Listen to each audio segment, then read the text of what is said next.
صلی وسلم دائما ابدا على حبيبك خير الخلق كلهم. السلام علیکم ورحمۃ اللہ وبرکاتہ. ان الحمد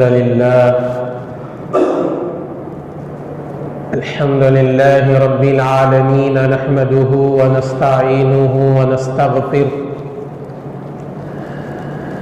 ونؤمن به ونتوکل علیہ ونعوذ باللہ من شرور انفسنا ومن سیئات اعمالنا. من يهده الله فلا مضل له ومن يضلله فلا هادي له. ونشهد أن لا إله إلا الله وحده لا شريك له. ونشهد أن سيدنا ومولانا محمدا عبده ورسوله. أما بعد فأعوذ بالله من الشيطان الرجيم. بسم الله الرحمن الرحيم. فاجتنبوا رجس الأوثان واجتنبوا قول الزور. وقال تبارك وتعالى في مقام آخر: يا أيها الذين آمنوا اتقوا الله وكونوا مع الصادقين. وقال النبي صلى الله عليه وسلم: الكذب ينقص الرزق، أو كما قال عليه الصلاة والسلام.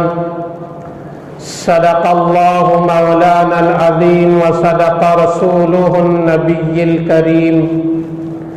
نحن على ذلك من الشاهدين والشاكرين والحمد لله رب العالمين. محترم مکرم بزرگوں اور دوستوں، اللہ تبارک و تعالی کا بڑا احسان ہے کہ اللہ تبارک و تعالی نے مجھے اور آپ کو پہلے فرصت میں اس کے گھر کو حاضری کی توفیق دیا ہے. اور یہ بات یاد رکھیے، اللہ تعالی اسی بندے کو جلد اس کے گھر کو حاضری کی توفیق دیتا ہے جس بندے سے اللہ تعالی محبت فرماتا ہے، جس بندے کا تعلق اللہ کے گھر سے جتنا زیادہ ہوگا تو اس بات کی علامت سمجھی جائے گی کہ اس بندے سے اللہ محبت فرما رہے ہیں. بہرحال گزشتہ جمعہ یہ بات آئی تھی، چند کام کرنے سے، چند اعمال کرنے سے اللہ تعالی روزی کے دروازے کھول دیتا ہے. چند کام ایسے ہیں جب بندہ مومن وہ کام کرتا ہے اللہ روزی کے دروازے دھیرے دھیرے بند کر دیتا ہے. اس میں سے ایک عمل ہے جھوٹ بولنا. جب آدمی جھوٹ بولنے کی عادت ڈالتا ہے اللہ اس کے رزق کے اندر کمی اور کوتاہی پیدا کر دیتا ہے. جھوٹ بہت بری چیز ہے. آپ دیکھیے قرآن کریم کے کتنے ایسے آیتیں ملیں گی جہاں اللہ تعالیٰ نے جھوٹ بولنے والوں کی مذمت بیان فرمائی. قرآن کریم کا پارہ نمبر 17 سورہ حج آیت نمبر 30 میں اللہ تبارک و تعالیٰ نے بڑی پیاری بات کہی. اللہ تعالیٰ ارشاد فرماتے ہیں فَاجْتَنِبُوا الرِّجْسَ مِنَ الْأَوْثَانِ، بتوں کی ناپاکی سے بچو، بتوں کی عبادت کرنے سے بچو، اللہ کے ساتھ کسی اور کو شریک کرنے سے بچو، اللہ کے ساتھ کسی اور کی عبادت کرنے سے بچو۔ آگے فرمایا کہ فَاجْتَنِبُوا الرِّجْسَ مِنَ الْأَوْثَانِ وَاجْتَنِبُوا قَوْلَ الزُّورِ، جہاں بتوں کی عبادت کرنے سے منع فرمایا اللہ نے، وہاں فوراً اللہ نے کہا کہ جھوٹی بات سے بھی بچو۔ اب مفسرین کہتے ہیں جس طرح اللہ کو چھوڑ کر کسی اور کی عبادت کرنا گناہ ہے، اسی طرح جھوٹ بات بولنا بھی گناہ ہے۔ آج ہم میں سے ہر آدمی بتوں کی عبادت کرنے کو گناہ سمجھ رہا ہے، اسے اللہ کو ناراض کرنے والا کام سمجھا جا رہا ہے، لیکن جھوٹ بولنا ہماری عادت بن گئی ہے اور ہماری زندگی کا ایک حصہ بن گیا ہے، ہمیں اسے برا نہیں سمجھ رہے ہیں۔ حالانکہ قرآن کریم سورہ حج آیت نمبر 30 میں اللہ نے دونوں کو ملا کر ذکر کیا اور دونوں سے بچنے کا حکم دیا۔ دیکھو، شرک سے بھی بچو، بتوں کی عبادت سے بھی بچو، اور ساتھ میں کہا کہ جھوٹی بات سے بھی بچو۔ جس طرح بتوں کی عبادت کرنا گناہ ہے، اسی طرح جھوٹی بات کہنا اور جھوٹا انسان کہلانا اللہ نے کہا یہ بھی گناہ ہے۔ اور چلیے قرآن کریم میں آپ دیکھیں، قرآن کریم کا سورہ توبہ آیت نمبر 119 کا کبھی آپ ترجمہ پڑھ لینا۔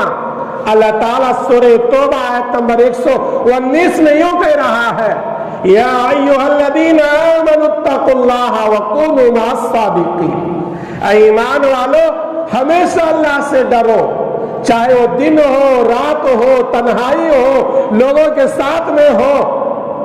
اللہ نے کہا ہمیشہ اللہ سے ڈرو، ہر جگہ اللہ سے ڈرو۔ آگے اللہ کہتا ہے وَكُونُوا مَعَ الصَّادِقِينَ، سچے لوگوں کے ساتھ رہو۔ سچائی جس آدمی کے ساتھ ہوتی ہے وہ آدمی سچا آدمی کہلاتا ہے۔ اللہ ایمان والوں کو خود حکم دے رہا ہے، دیکھو ہر گھڑی ہر لمحہ اللہ سے ڈرتے ہوئے زندگی گزارنا۔ اللہ کا ڈر پیدا ہوتا ہے سچے لوگوں کے ساتھ میں رہنے سے۔ جو آدمی سچوں کی دوستی کرتا ہے وہ آدمی کے اندر خود بخود سچائی پیدا ہوتی ہے۔ جب سچائی پیدا ہوتی ہے تو اللہ کا ڈر خود بخود پیدا ہوتا ہے۔ سورہ توبہ کی آیت نمبر 119 میں اللہ ہمیں یہی پیغام دے رہا ہے، دیکھو اللہ سے ڈرتے رہنا اور سچے لوگوں کے ساتھ رہ کر زندگی گزارنا۔ اور چلیے قرآن کریم میں، قرآن کریم کا 22واں پارہ سورہ احزاب کا آخری رکوع آیت نمبر 70 کا ترجمہ پڑھ لینا۔ وہاں اللہ تعالیٰ کیا کہہ رہا ہے، یا ایھا الذین آمنوا اتقوا اللہ وقولوا قولا سدیدا، ایمان والو ہمیشہ اللہ سے ڈرو اور سچی بات کہو، جھوٹی بات تمہاری زندگی میں نہیں آنا چاہیے۔ اور چلیے قرآن کریم میں، قرآن کریم سورہ نساء آیت نمبر 80 پر 7 کا ترجمہ پڑھ لو۔ اللہ وہاں کیا کہہ رہا ہے، وَمَنْ أَصْدَقُ مِنَ اللَّهِ حَدِيثًا، اللہ سے بڑھ کر کون ہے سچ بولنے والا؟ یعنی سچ بولنا یہ اللہ کی صفت ہے، ہمارے اندر بھی سچ بولنے کی صفت پیدا ہونا چاہیے۔ جب ہمارے اندر جھوٹ بولنے کی صفت پیدا ہوتی ہے تو آدمی گنہگار ہوتا ہے۔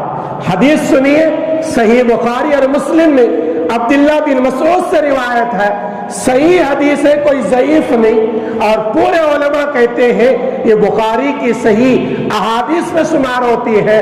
حضور اکرم صلی اللہ علیہ وسلم نے ارشاد فرمایا، علیکم بالصدق، اے لوگوں ہمیشہ سچ بات کہو، فإن الصدق یہدی الی البر، اس لیے کہ سچ بولنا آدمی کو نیکی کی طرف لے کر جاتا ہے، فإن البر یہدی الی الجنہ، اور جنت کی طرف نیکی لے کر جاتی ہے۔ سچ بولنا نیکی کی طرف لے کر جاتا ہے۔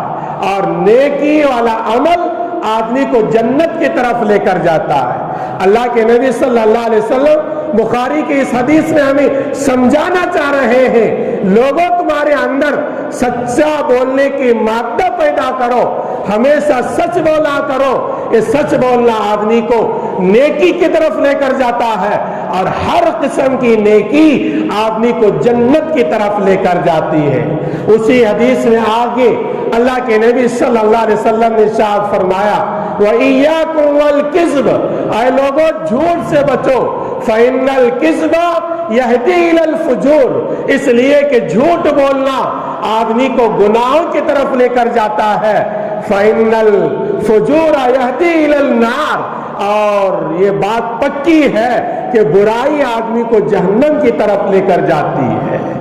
حدیثیں ہمیں ہزاروں ایسے ملیں گی جہاں اللہ کے نبی صلی اللہ علیہ وسلم نے اپنی امت کو سچ بات بولنے کا حکم دیے اور سچائی کی تاکید کیے ہیں۔ اور ایک حدیث سنیے، حضرت ابو امامہ باہلی رضی اللہ تعالیٰ عنہ سے روایت ہے، ابو داؤد کے اندر بھی ہے اور صحیح مسلم کے اندر بھی ہے اور ترمذی کے اندر بھی ہے، شعب الایمان کے اندر بھی ہے، یہ حدیث بھی صحیح ہے۔ حضور اکرم صلی اللہ علیہ وسلم نے فرمایا جو آدمی کسی معاملے میں جھوٹی قسم کھا کر اپنے وہ ناحق چیز کو حاصل کر لیتا ہے اس کا ٹھکانہ جہنم ہو جاتا ہے۔ صحابہ کرام میں سے کسی صحابی نے پوچھا اللہ کے نبی صلی اللہ علیہ وسلم اگر وہ جھوٹی قسم کھا کر معمولی چیز حاصل کر لیتا ہے تو کیا اس کا ٹھکانہ جہنم میں ہوگا؟ حضور اکرم صلی اللہ علیہ وسلم نے فرمایا یہاں تک کہ اگر جنگلی درخت کی ٹہنی کیوں نہ ہو، اگر تم نے ناحق وہ مال جھوٹی قسم کھا کر حاصل کر لیا تو تمہارا ٹھکانہ جہنم میں ہو جائے گا۔ اللہ کے نبی صلی اللہ علیہ وسلم نے کتنے حدیث آپ کو ایسے ملیں گے جہاں سچ بولنے کا حکم دیے ہیں اور جھوٹ سے اللہ کے نبی نے منع کیے ہیں۔ اور ایک حدیث ہے صحیح مسلم میں، اللہ کے نبی صلی اللہ علیہ وسلم نے فرمایا الکذب ینقض الرزق، کہ جھوٹ بولنا آدمی کے روزی کو گھٹا دیتا ہے، جھوٹ بولنا آدمی کے روزی کو تنگ کر دیتا ہے۔ آج امت کا بہت بڑا طبقہ کمانا چاہتا ہے، کمانا چاہیے، لیکن جھوٹ بول کر نہیں کمانا چاہیے۔ جب آدمی جھوٹ بول کر کماتا ہے یا جھوٹی قسمیں کھا کر کماتا ہے، اللہ کے نبی صلی اللہ علیہ وسلم نے فرمایا یہ تمہیں کمانا مال و دولت حاصل ہوتا ہوا دکھائی دے گا لیکن حقیقت میں تمہاری روزی میں کمی آئے گی۔ اللہ کے نبی صلی اللہ علیہ وسلم نے فرمایا الکذب ینقض الرزق، کہ جھوٹ بولنا آدمی کی روزی کو تنگ کر دیتا ہے اور گھٹا دیتا ہے۔ آدمی کی روزی جب تنگ ہو جاتی ہے تو آدمی پریشان حال مارا مارا گھومتا ہے، تو پتہ یہ چلا روزی میں برکت آنا ہے، سکون کی زندگی حاصل ہونا ہے۔ مسلمان کی زبان صاف ہونا چاہیے، مسلمان کی زبان سے کبھی جھوٹ ادا نہیں ہونا چاہیے۔ آج غیر بھی اسلام کو چاہتے ہیں، اسلام اور قرآن کو چاہنے والے ہیں، لیکن مسلمان کی زبان گندی ہو گئی۔ مسلمان بات کرتا ہے تو جھوٹ ہے، وعدہ کرتا ہے تو وعدہ خلافی، اس کے اخلاق درست نہیں، اس لیے غیر بھی ہمارے اسلام سے دور ہوتے ہوئے جا رہے ہیں۔ غیروں کو پتا ہے اسلام بڑا پیارا مذہب ہے، قرآن کو ماننے والے جھوٹے ہیں، اس لیے ہمارے سے وہ نفرت کر رہے ہیں۔ غیروں کو خرید کرنا ہے، ہمارے اسلام کی تعلیم ان کے دلوں میں بٹھانا ہے، تو مسلمان کی زبان بڑی پیاری ہونا چاہیے، مسلمان کبھی زبان سے جھوٹ نہیں بولنا چاہیے۔ لقمان حکیم کا نام آپ نے سنا ہوگا، قرآن کریم میں ایک سورہ ہی ہے ان کے نام سے جس کو سورہ لقمان کہا جاتا ہے، غالباً 21ویں پارے میں یہ سورہ ہے۔ یہ لقمان حکیم کون تھے؟ بعض علماء کہتے ہیں کہ وہ نبی تھے اور بعض علماء کہتے ہیں نہیں، وہ بلکہ بڑے حکمت والے ایک حکیم گزرے ہیں۔ لقمان حکیم رحمت اللہ علیہ کہو یا علیہ السلام کہو، دونوں علماء نے اجازت دی ہے۔ لقمان حکیم رحمت اللہ علیہ ایک آدمی کی بکریاں چراتے تھے. اس مالک نے کہا لقمان جاؤ میرے بکریوں کے ریوڑ میں سے ایک اچھی بکری نکالو اور اس کو ذبح کرو اور بکری کے اعضاء میں سے جو چیز سب سے بہتر ہو وہ چیز لا کر میرے حوالے کرنا. لقمان حکیم رحمت اللہ علیہ ان بکریوں کے ریوڑ میں گئے, ایک بکری کو ذبح کیا اور بکری کی زبان لا کر پیش کیا.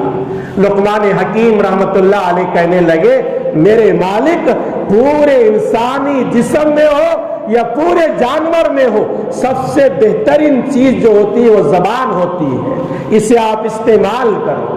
چند دن گزرے تو وہی مالک لقمان حکیم رحمت اللہ علیہ کو بلا کر کہتا ہے آج میرے بکریوں کے ریوڑ میں جاؤ, بہتر سے بہتر بکری لے لو اور اسے ذبح کرو اور سب سے بدتر چیز لا کر میرے سامنے پیش کرو. لقمان حکیم رحمت اللہ علیہ بکری کو لاتے ہیں, ذبح کرتے ہیں اور دوبارہ بھی جو چیز لاتے ہیں وہ زبان لا کر پیش کرتے ہیں. لقمان حکیم کے مالک کہتے ہیں پہلی بار تم لائے تو کہنے لگے کہ زبان بہترین چیز ہوتی ہے, اب میں نے تم کو کہا تھا بدترین چیز لا کر دینا, جو بکری کے اعضاء میں بدتر چیز ہے, بالکل گھٹیا چیز ہے وہ لا کر دینا. اب تم دوبارہ بھی لائے ہو تو زبان ہی لائے ہو, وجہ کیا ہے؟ لقمان حکیم کی حکمت کی بات سنیے. لقمان حکیم رحمت اللہ علیہ کہنے لگے میرے مالک یہ زبان اگر ٹھیک ہے تو یہ بہتر سے بہتر چیز ہے, اگر یہ زبان بگڑ جاتی ہے تو یہ بدتر سے بدتر ہو جاتی ہے. تو پتہ یہ چلا آدمی کی زبان صحیح ہونا چاہیے.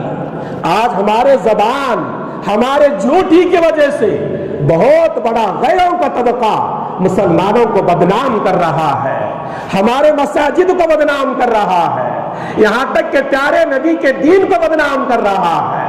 اگر مسلمان یہ چاہتا ہے غیروں کے دلوں میں ایمان کی محبت پیدا ہو, قرآن کی محبت پیدا ہو, پیارے آقا کی محبت پیدا ہو, تو سب سے پہلا کام یہ کرنا کہ ہماری زبان سچی ہونا چاہیے.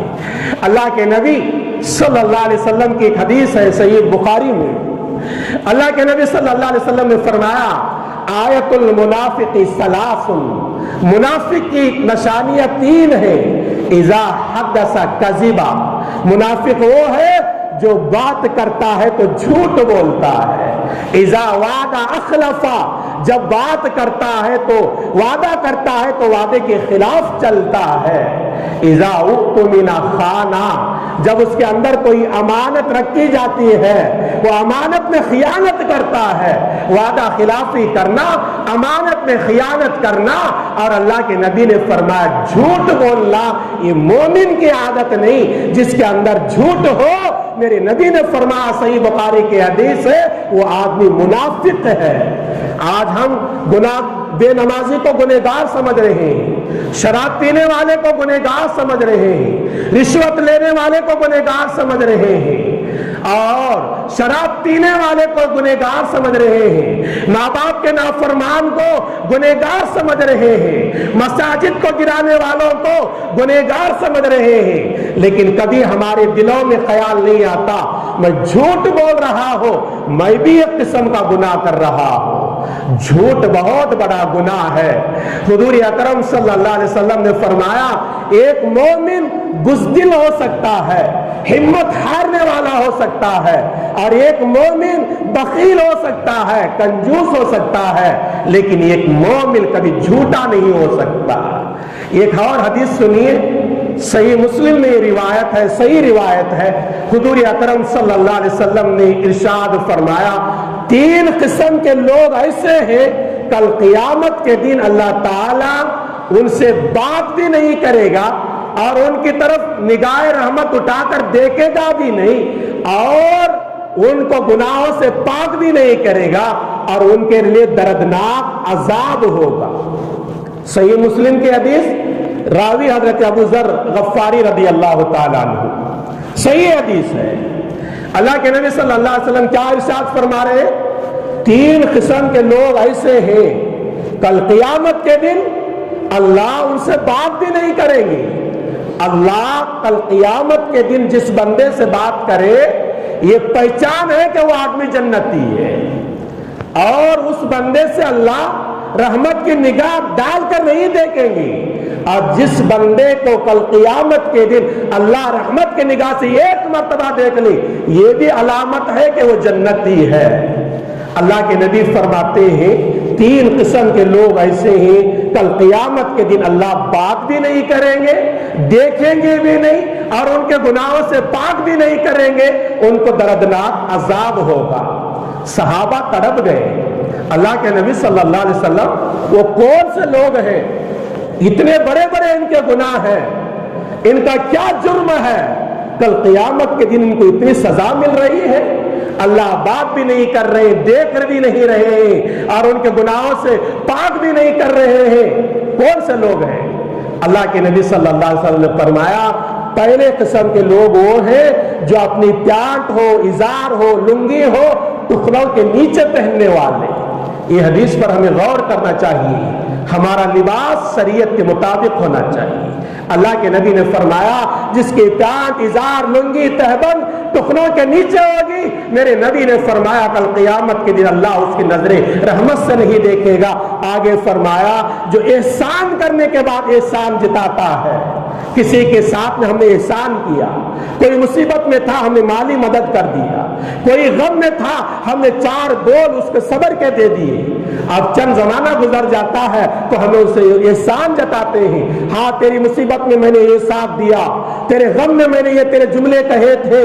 احسان جتانے والے کو بھی اللہ کل قیامت کے دن نظر رحمت سے نہیں دیکھیں گے، اس کے گناہوں سے پاک نہیں کریں گے، اور اس سے بات بھی نہیں کریں گے، اور اسے دردناک عذاب ہوگا۔ آگے اللہ کے نبی صلی اللہ علیہ وسلم نے فرمایا جھوٹی قسم کھا کر اپنے کاروبار کو آگے بڑھانے والا، اس کو بھی اللہ تعالیٰ یہ سزا دے لے کہ بات بھی نہیں ہوگی اور نظر رحمت بھی نہیں ہوگی، اور اس کے گناہوں سے پاک بھی نہیں کیا جائے گا، اور اللہ کا عذاب اس پر نازل ہوگا۔ یہ حدیث پر غور کرنا پڑے گا ہم کو کہ جھوٹی بات کتنی خطرناک چیز ہے، یہ جھوٹ بولنا کتنا خطرناک عمل ہے۔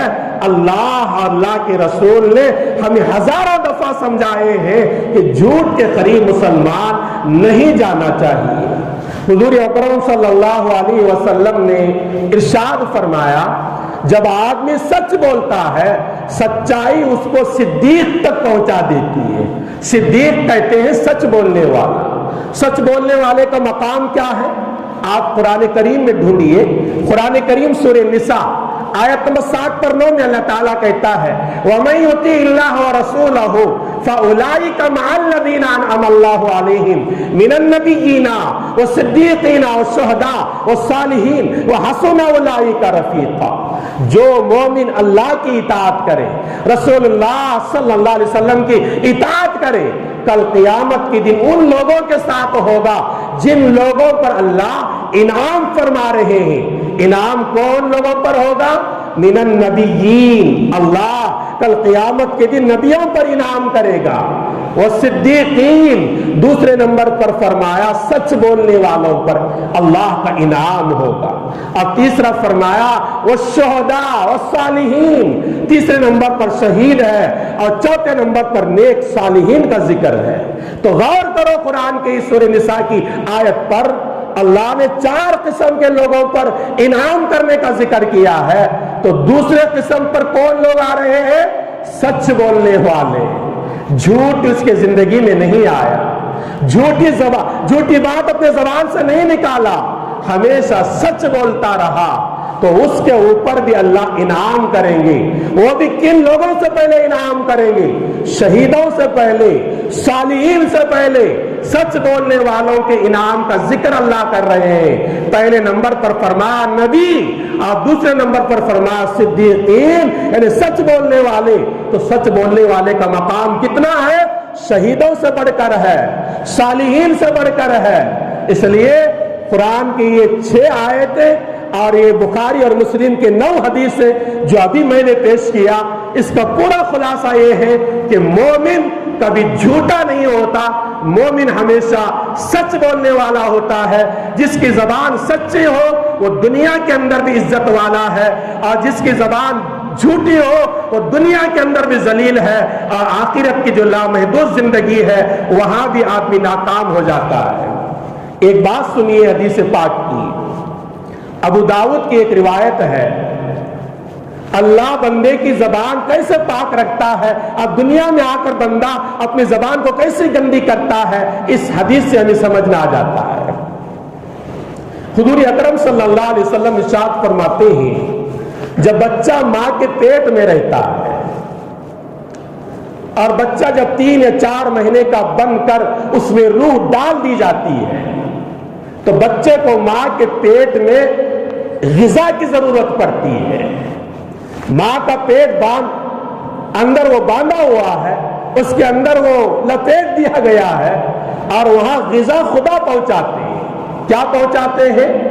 ماں کا خون پہنچاتے ہیں۔ ماں جو بھی کھاتی ہے وہ خون بنتا ہے، وہ ماں کو بھی جاتا ہے اور ماں کے پیٹ میں رہنے والے بچے کو بھی خدا پہنچاتے ہیں۔ لیکن پہنچانے کا انداز دیکھیے آپ، وہ زبان سے منہ سے نہیں پہنچاتے، بلکہ ناف جہاں ہماری رہتی ہے، ناف کے ذریعے سے ایک پائپ اللہ ڈال دیتا ہے، ایک انتڑی ڈال دیتا ہے، جہاں سے وہ خون جا کر بچے کی پرورش کا ذریعہ بنتا ہے۔